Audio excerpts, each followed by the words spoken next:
Why you're not catching. Biggest mistakes when jigging for squid. Part 1. Jig depth. Most people are limiting your chance before you even start.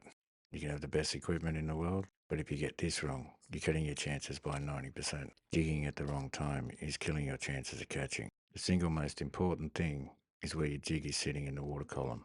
Squid won't attack what they can't see. When you're fishing, it's good to know the depth of the water and the sink rate of your jig. Some questions you need to ask yourself before you start. How deep is the water here? Do I use a 1.8, a 2.5, a 3.0, or a 3.5? The jig should be in the bite zone to ensure the squid will attack it. Each jig size sinks at a different rate. Let's say you're fishing for snapper with hooks, sinkers, and bait, and you don't use a sinker. The bait is not sitting on the bottom for the snapper to find it. This limits your chances greatly of a hookup. Each of the jigs in the short animation reaches different levels in the water column in 15 seconds. They all have their uses for different depths, currents, and slowness of sink rate.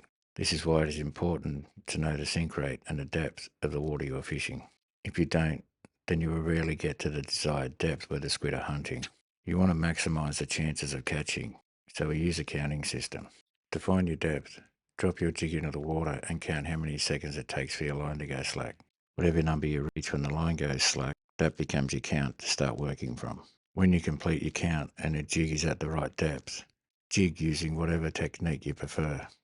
The eggy method, the single lift, the lift and pause are the three most common used. Allow the same time for the jig to sink and repeat. When you get to the last lift, start counting again. When you reach the number you've chosen, jig again. If you'll find you're getting weird on your jig, reduce your count until you only get weird about 10 to 20% of the time. If you start at 15, try 14, then 13, and so on.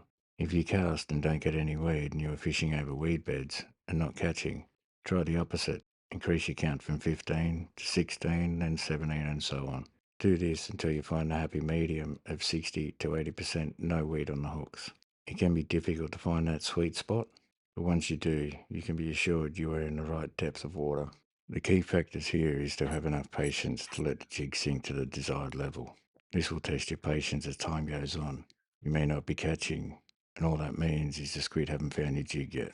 Persistence is one of the biggest parts of fishing. Your persistent nagging partner won't stop nagging, so stay and stick to the plan of counting. This way, you'll only have to listen to yourself, and I suggest you turn your phone to silent. Silence is bliss. The Goldilocks zone.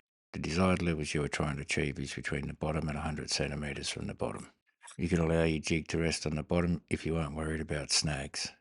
If you are, then 10 centimetres to 100 centimetres is the zone you want to be jigging.